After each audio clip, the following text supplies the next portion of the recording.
Hello friend, स्वागत है dream job अड्डा एजुकेशनल यूट्यूब चैनल पे। मध्य प्रदेश कांस्टेबल की साइंस की क्लास नंबर 4 है। जो भी बच्चा नया आया है तो उनके लिए हम एक चीज़ बता देते हैं कि मध्य प्रदेश कांस्टेबल में जीके और साइंस के टोटल 35 क्वेश्चन आते हैं, जिसमें साइंस का वेटेज आपका लगभग 10 क्वेश्चन रहता है। 10 क्वेश्चन आपका साइंस का रहेगा, इसलिए हम पर डे आपके लिए 20 क्वेश्चन की सीरीज लेके आए हैं और जब तक ये एग्जाम होगा तब तक हम ये सीरीज को कंटिन्यू करेंगे। लगभग अभी आपके पास 30 डे हैं, तो 30 डे हैं और 20 क्वेश्चन पर डे लाएंगे तो लगभग 600 इंपॉर्टेंट क्वेश्चन जो कि अभी तक व्यापम के एग्जाम में आए हुए हैं, उन सारे क्वेश्चन को हम करा रहे हैं कि आपके एग्जाम में जो कि आने की बहुत ही ज़्यादा चांस है। और यदि आपको इसकी पीडीएफ चाहिए तो पीडीएफ जो है हमारे टेलीग्राम चैनल ड्रीम जॉब अड्डा पे मिल जाएगी, तो वहाँ जाके इसकी पीडीएफ को डाउनलोड कर सकते हैं। और ये जो आपका टेस्ट होगा, इसमें आप खुद से भी आप सॉल्व कर सकते हैं। आपको टाइमर दिया जाएगा 5 सेकेंड का और सॉल्व करिए, यानी कि आप आंसर को टिक कीजिए और कमेंट बॉक्स में बताइए कि हाँ आपसे कितने बने कितने नहीं बने। ठीक है, खुद को अपना जज कीजिए और जो नहीं बनेगा तो उसके आंसर हम ऑलरेडी बता ही देंगे।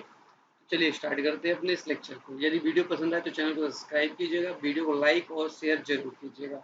चलिए, ये पहला क्वेश्चन है आपका कि एक तंतु लैंप फिलामेंट लैंप में क्या होता है। जो एक फिलामेंट लैंप होता है उसमें कौन सी प्रोसेस होती है। इसके लिए आपको सबसे पहले टाइमर दे देते हैं, 5 सेकंड का टाइम दिया जाएगा। तो चलिए टाइमर स्टार्ट हो गया है, आप इसका आंसर कर सकते हैं। ठीक है, यहाँ पास आपका टाइम खत्म हुआ।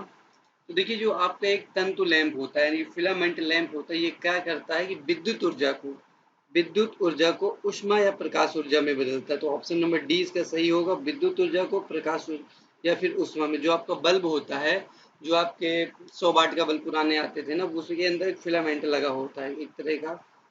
इस प्रकार का आपका बल्ब होता है, यहाँ से दो लाइनें आती है और ये एक फिलामेंट ऐसे लगा होता है। ठीक है, जी ऐसा ऐसा वाला बल्ब होगा आप लोगों को पहले चलता था। आजकल हालांकि ये फिलामेंट लैंप बहुत रेयर केस में चलते हैं, सीएफएल ये सब चीज़ें आ गई हैं। तो इसमें क्या करते हैं, यहाँ पास दो पिन होते हैं, इसको होल्डर पे लगाते हैं और होल्डर पे लगाए तो इलेक्ट्रिसिटी आती है, एक प्लस माइनस होता है। देन यहाँ से जब फ्लो होती है, अंदर बहुत सारी गैसें भरी होती हैं और ये जो फिलामेंट होता है ये हीट होने लगता है। ठीक है, हीट होता है तो प्रकाश में बदलने लगता है, गर्म होगा तो धीरे धीरे गैस जो होगी अपनी चमकने लगती है, जिससे कि प्रकाश उत्पन्न होता है। तो ये आपका जो फिलामेंट लैंप होगा क्या करेगा, विद्युत ऊर्जा को ऊष्मा ऊर्जा में परिवर्तित कर देगा। ठीक है, एक पॉइंट और याद रखिए, डायनेमो देखो कई बार एग्जाम में पूछा जाता है कि डायनेमो क्या करता है। तो डायनेमो यांत्रिक ऊर्जा को विद्युत ऊर्जा में बदलता है। डायनेमो जो होगा आपका, डायनेमो, इसका कार्य होता है विद्युत ऊर्जा को, विद्युत ऊर्जा को, सॉरी, विद्युत ऊर्जा को नहीं, यांत्रिक ऊर्जा को, यांत्रिक ऊर्जा को, यांत्रिक ऊर्जा को विद्युत ऊर्जा में, ठीक है, विद्युत ऊर्जा में कन्वर्ट करते हैं। बस थोड़ा मिस्टेक हुई। तो यांत्रिक ऊर्जा को डायनेमो क्या करता है, यांत्रिक ऊर्जा को विद्युत ऊर्जा में कन्वर्ट करता है। नेक्स्ट क्वेश्चन में चलेंगे। देखिए, जब लाल लिटमस के पेपर के एक टुकड़े को सामान्य लवण में के विलयन में गिरा दिया जाता है तो किस रंग में परिवर्तन की अपेक्षा की जाएगी। तो अब इसके लिए हम टाइमर स्टार्ट करते हैं। चलिए, टाइमर स्टार्ट है, 5 सेकंड का टाइम है, कमेंट बॉक्स में आप इसका आंसर दीजिए। चलिए, देखिए क्या एक चीज समझिएगा, जब एक लाल लिटमस का पेपर जो होगा, लिटमस का पेपर को जब सामान्य लवण, इस पॉइंट को आपको याद रखना है, सामान्य लवण में गिराए जाते हैं तो इसके कलर में कोई भी परिवर्तन नहीं होता। तो ऑप्शन नंबर हो जाएगा बी, करेक्ट हो जाएगा। ठीक है, ऑप्शन नंबर बी इसका करेक्ट होगा। सामान्य लवण में जब लाल लिटमस के पेपर गिराया जाता है तो इसके कलर में कोई परिवर्तन नहीं होता। ठीक है, एक चीज और याद रखिएगा कि जो लिटमस होता है, लिटमस एक इंडिकेटर की तरह कार्य करता है। जब लिटमस को हम अम्ल में गिराते तो ये नीला लिटमस लाल में कन्वर्ट हो जाता है और क्षार में क्या होता है, क्षार में लाल लिटमस नीले में कन्वर्ट होता है। इस पॉइंट को भी आप याद करके रखिएगा। ठीक है, नेक्स्ट क्वेश्चन है, निम्न में से कौन सी एक वस्तु स्वतः दीप्त नहीं है। इंपॉर्टेंट क्वेश्चन है, टाइमर स्टार्ट हो गया है। चलिए ठीक है, देखिए, निम्न में से कौन सी एक वस्तु स्वतः दीप्त, स्वतः दीप्त का मतलब होता है ऐसी कौन सी वस्तु है जो प्रकाश अपने से खुद से प्रकाश, यानी कि उससे प्रकाश नहीं निकल रहा है। ठीक है, तो यहाँ पर देखिए सूर्य से तो प्रकाश निकलता है, कन्फर्म है। इसी कारण हमारा जो हम जो चीज़ों को देखते हैं हीट पृथ्वी में पहुँचती है, तो ये सूर्य तो राइट हो गया। तारे में भी देखिए प्रकाश होता है, वहां से भी, और बिजली के बल्ब से भी प्रकाश निकलता है।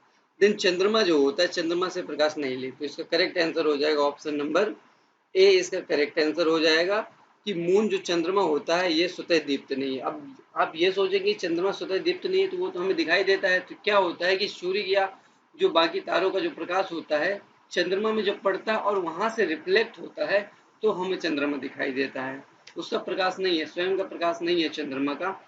एक मिनट थोड़ा इसके आंसर रीअरेंज कर देते हैं तो आपको जब पीडीएफ में थोड़ा सा डाउट हो सकता है। ठीक है, देखिए इसका करेक्ट आंसर हो गया ऑप्शन नंबर ए हो जाएगा। देन हम नेक्स्ट क्वेश्चन पे चलेंगे। क्वेश्चन नंबर 4 है, निम्नलिखित में कौन सा कथन पोलर बियर के बारे में गलत है? पोलर बियर के बारे में कौन सा कथन गलत है? तो आपके लिए टाइमर स्टार्ट है। चलिए टाइमर खत्म। निम्नलिखित में से कौन सा कथन पोलर बियर के बारे में गलत है? एक एक ऑप्शन को आप पढ़िएगा और फिर इसका आंसर देते हैं। ठीक है, ऐसे क्वेश्चन को के लिए आपको आराम से पढ़ना है। तो देखिए गलत के बारे में कहा है, सबसे पहले बोले इनकी सतह जो बॉडी होती चिकनी होती। चलिए ठीक है, हम इसको भी साइड में रखते हैं। नुकीले घुमावदार पंजे होते, तो ये सही है क्योंकि इसके नुकीले घुमावदार पंजे होते पोलर बियर के। इनकी व्हाइट जो है सफेद फर होते हैं, इनके जो पोलर बियर होते हैं उनके सफेद बाल होते हैं, व्हाइट जो होते हैं सफेद फर होते हैं। देन त्वचा के निचले वसा की परत होती है, त्वचा के निचले स्तर पर वसा की परत होती है, ये भी सही है जिसके कारण ये सर्वाइव करते। तो ऑप्शन नंबर ए जो होगा वो गलत हो जाएगा, ऑप्शन नंबर ए जो होगा उसका गलत ऑप्शन हो जाएगा। इसके लिए सही हो जाएगा ऑप्शन नंबर ए। लेकिन नेक्स्ट क्वेश्चन पे चलेंगे। क्वेश्चन नंबर 5 है, इसके लिए हम टाइमर पहले स्टार्ट कर देते हैं। टाइमर देखिए, चलिए ठीक है, टाइम आपका कंप्लीट हुआ। निम्नलिखित में से किस मिट्टी में सर्वाधिक जल को धारण करने की क्षमता होती है? सर्वाधिक की बात कर रहा है, इनमें से कौन सी मिट्टियां हैं जिनमें सबसे ज्यादा जल को धारण करने की क्षमता होती है? सड़क के किनारे की मिट्टी, ठीक है, खुला मैदान, रेगिस्तान, तो वन मिट्टी। ये चार ऑप्शन है। देखिए चार ऑप्शन में तीसरा नंबर ऑप्शन ऑलरेडी खत्म है। ठीक है, रेगिस्तान के पास इतना जल धारण करने की क्षमता नहीं होती क्योंकि यहाँ पास बालू टाइप में ऐसा डिजर्ट होता है। खुला मैदान में भी पानी धार नहीं होता, बह जाता है। जब पानी बरसात होता है आप लोग देखा होगा कि खुले मैदान में पानी बसता नहीं है, सीधे निकल के नदी नाले इन सब चीज़ों से होते हुए निकल जाता है। सड़क के किनारे भी पानी का जमाव कम होता है, हालांकि इनमें होता है पानी का जमाव, लेकिन ये जो आपका फॉरेस्ट सॉइल होती है, वन की मिट्टी होती है, इसमें सर्वाधिक इन सब के मुकाबले में सर्वाधिक जल को धारण करने की क्षमता होती है। देन देखिए नेक्स्ट क्वेश्चन है, इसके लिए निम्नलिखित में से किस दर्पण का उपयोग बड़े क्षेत्र में फैली वस्तुओं के प्रतिबिंबों को बनाने के लिए किया जाता है? तो टाइमर आपको देते हैं। चलिए चलिए टाइमर आपका खत्म हुआ, तो इसका आंसर क्या हो जाएगा? तो इसका देखिए, निम्न में से किस दर्पण का उपयोग, निम्न में से किस दर्पण का उपयोग बड़े क्षेत्र में फैली वस्तुओं के प्रतिबिंबों को देखने के लिए किया जाता है? तो ये आपका दर्पण जो हो जाएगा ये उत्तल दर्पण हो जाएगा। ठीक है, इसका ऑप्शन नंबर बी हो जाएगा। देन नेक्स्ट क्वेश्चन, निम्नलिखित रेशो में किसका प्रयोग टेरी कार्ड बनाने के लिए किया जाता है? ठीक है, टेरी कार्ड बनाने के लिए। तो टाइमर आपको दे देते हैं। चलिए 5 सेकंड का टाइम है। चलिए आपका टाइम कंप्लीट हो गया। तो आपको बताना है किस रेशे का प्रयोग टाइमर कह रहा हूँ टेरिकॉट बनाने के लिए किया जाता है? तो ये आपका जो होगा टेरिलीन प्लस कपास, टेरिलीन और कपास को का इस्तेमाल किया जाता है टेरिकॉट बनाने के लिए। इन दोनों का प्रयोग करते हैं हम टेरिकॉट बनाने के लिए। टेरिकॉट बनाने के लिए हम इस्तेमाल करते हैं टेरिलीन प्लस कपास का।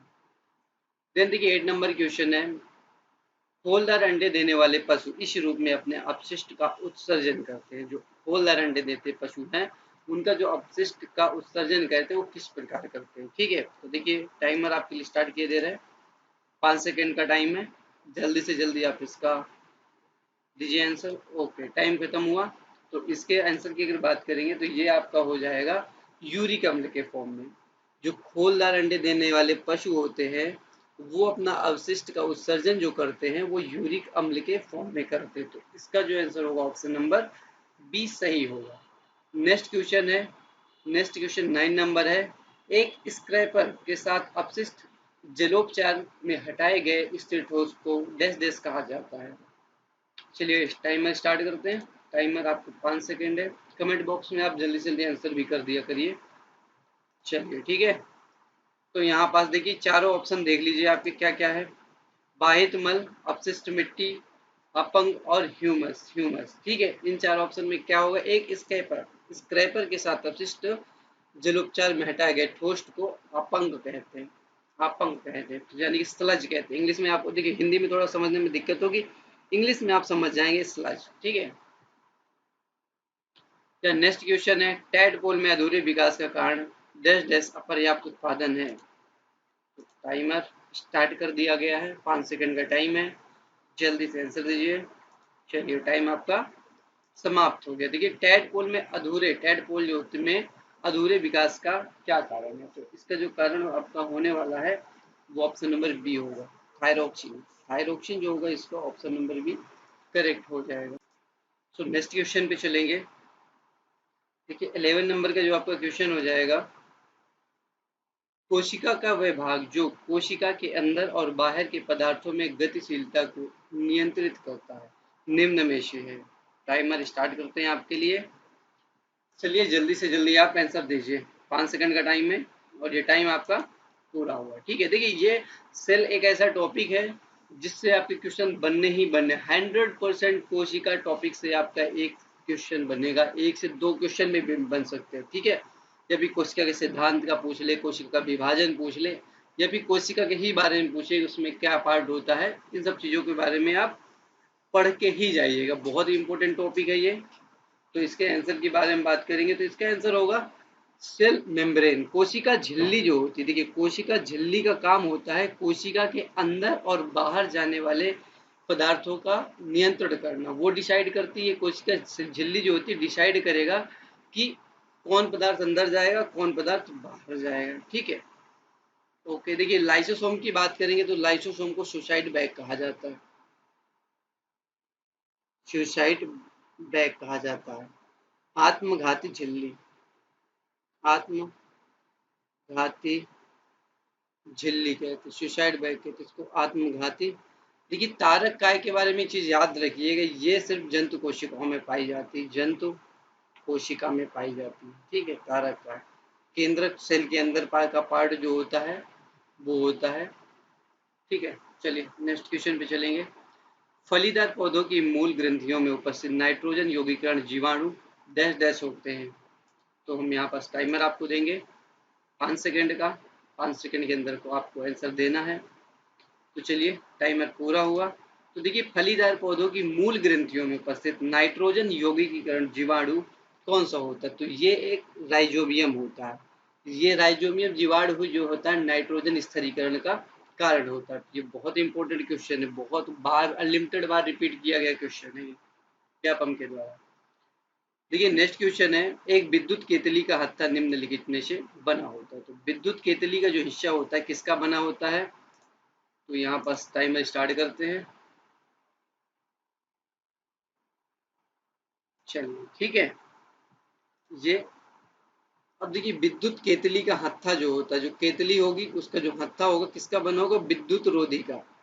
विद्युत रोधी पदार्थ इंसुलेटर का बना होता है ताकि कि करंट जो है आपके हाथों तक ना पहुंचे, इसलिए इसका कंडक्टर का नहीं होगा। कंडक्टर इसलिए नहीं होता, कंडक्टर में इनफाइनाइट इलेक्ट्रॉन्स होते, बहुत ज्यादा इलेक्ट्रॉन्स होते हैं, आपको करंट लगने के बहुत ज्यादा चांस होते हैं, कार्बन छड़ भी नहीं होगा। सेमी कंडक्टर ये जो होगा इंसुलेटर होगा, एक विद्युत रोधक का बना होता है। देखिए यूनिट जो तापमान की इकाई क्या है, बहुत ही सरल क्वेश्चन है। तो इसके लिए भी आपको चलो 5 सेकंड का टाइम देते हैं, हालांकि 1 सेकंड का क्वेश्चन था फिर भी आपको 5 सेकंड का टाइम देते हैं। तो चलिए ठीक है, टेम्परेचर की इकाई क्या है, तापमान की इकाई क्या है, degree Celsius, ampere, second, metre. बहुत ही आसान है, तो ये आपका होगा degree Celsius, option number A. Ampere current का होता है, टाइम का सेकेंड होता है, लेंथ का मीटर होता है, यानी कि दूरी के लिए मीटर होता है, टाइम यानी कि टाइम के लिए सेकंड होता है, एम्पियर जो होगा करंट का होता है, विद्युत धारा जिसे कहते हैं इलेक्ट्रिक करंट का होता है, मीटर होता है डिस्टेंस का, डिस्टेंस। ठीक है, इसका जो ऑप्शन नंबर ए सही ऑप्शन हो जाएगा। देन देखिए मृत वनस्पतियों में कोयले में रूपांतरण की धीमी प्रक्रिया को क्या कहते हैं, ये जो धीमी प्रक्रिया होती है जो मृत वनस्पति से कोयला बनने में, तो इसको क्या कहते हैं, इसके लिए हम टाइमर पहले स्टार्ट करते हैं फिर आंसर हम आप बताएंगे। चलिए ठीक है, 5 सेकंड का आपका टाइम पूरा हो गया है। ये जो धीमी जो प्रतिक्रिया होती है, प्रक्रिया होती है, उसको क्या कहा जाता है? तो उसको कहते हैं कार्बनीकरण। कार्बनीकरण वह प्रक्रिया है जिसमें कोई मृत वनस्पति कोयले के रूप में रूपांतरण होती है। ठीक है, नेक्स्ट 16 नंबर क्वेश्चन है, विद्युतदर्शी इलेक्ट्रोस्कोप का इस्तेमाल यह ज्ञात करने के लिए किया जाता है। इलेक्ट्रोस्कोप जो होता है उसका इस्तेमाल क्या ज्ञात करने के लिए किया जाता है? इसके लिए भी हम टाइमर स्टार्ट करते हैं। देखिए टाइमर स्टार्ट हो गया है, और आप लोग कमेंट बॉक्स में आंसर जरूर किया करिए, आप लोग आंसर करते नहीं है, कोशिश कीजिए। ठीक है, तो देखिए इलेक्ट्रोस्कोप जो होता है उसका इस्तेमाल करा जाता है आवेश को देखने के लिए, किसी वस्तु को आवेशित करने के लिए। ठीक है, ऑप्शन नंबर इसका डी सही होगा। देन इवनिंग स्टार नाम दिया जाता है। इवनिंग स्टार नाम डैश को दिया गया है। तो 1 मिनट इसके लिए आपके लिए टाइमर टाइमर स्टार्ट हो गया है। ठीक है, चलिए टाइमर पूरा हो गया है। देखिए इवनिंग स्टार नाम को दिया जाता है। इवनिंग स्टार जो होता है, शुक्र ग्रह जो होता है, जो वीनस ग्रह होता है, शुक्र ग्रह होता है, उसको हम इवनिंग स्टार या मॉर्निंग स्टार का नाम देते हैं। देन देखिए नेक्स्ट क्वेश्चन है, 18 नंबर का क्वेश्चन है आपका कि एक वस्तु 25 हर्ट्ज का कंपन कर रही है, इसकी समय अवधि क्या है? देखिए इसके लिए आपको 1 मिनट टाइमर थोड़ा ऊपर लगा देते, इसके लिए आपको टाइम ज़्यादा देंगे, कम से कम आपको 10 सेकंड का टाइम देंगे। 10 सेकंड से ज़्यादा आपको नहीं लेना है टाइम। ठीक है, तो चलिए आपका टाइमर स्टार्ट करते हैं।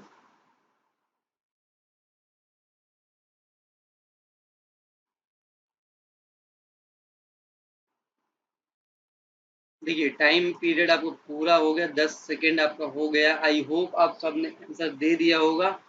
ठीक है, देखिए 1 सेकंड क्वेश्चन, तो ये भी 1 सेकंड का ही था, लेकिन इसको कुछ लोग होंगे कि सॉल्व करेंगे, कुछ लोग बिना सॉल्व करे ही मार देंगे।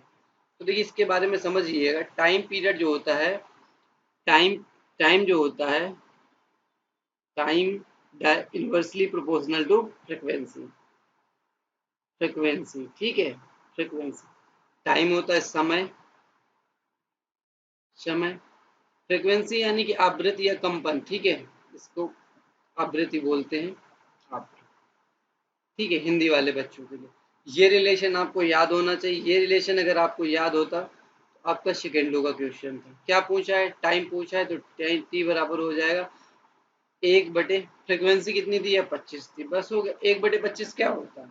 बस यही आपका आंसर है, ये होगा 0.04। सॉल्व कर लीजिए। ठीक है, ऑप्शन नंबर इसका ए सही होगा, फर्स्ट नंबर ऑप्शन इसका करेक्ट हो जाएगा।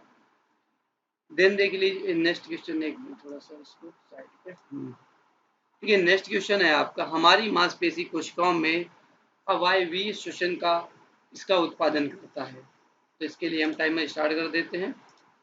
सो 5 सेकंड से ज़्यादा आपको टाइम नहीं दिया जाएगा ऐसे क्वेश्चन के लिए।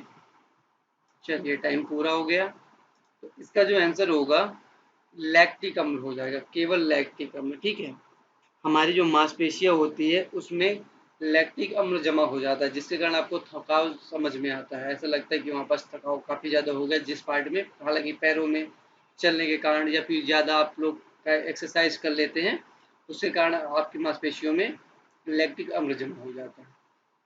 देन नेक्स्ट क्वेश्चन है आपका, घंटियां धातु की बनी होती क्योंकि इनकी प्रकृति डैश डैश होती। ये भी बहुत बार व्यापम में रिपीट किया गया क्वेश्चन है। तो टाइमर पहले स्टार्ट कर देते हैं, आप अपने से जवाब दीजिए। 5 सेकंड का टाइम है। चलिए टाइम पूरा हो गया। ठीक है, ये इस क्वेश्चन को व्यापम ने बहुत ही बार रिपीट किया, बहुत ही बार, हर एक एग्जाम में लगभग लगभग इस क्वेश्चन से आते, धातुओं से क्वेश्चन बना है और घंटी से जरूर इस क्वेश्चन बना हुआ है। तो ये जो होता है, घंटियां धातु की बनी होती है। ठीक है, क्योंकि प्रकृति में ये ध्वनिक होती है। ठीक है, तो इसका ऑप्शन नंबर जो होगा सी करेक्ट हो जाएगा। ठीक है, इसका ऑप्शन नंबर सी जो होगा वो करेक्ट हो जाएगा। हम आप लोग के लिए एक चीज और है कि आप लोग के लिए मैथ की जो है, मैथ की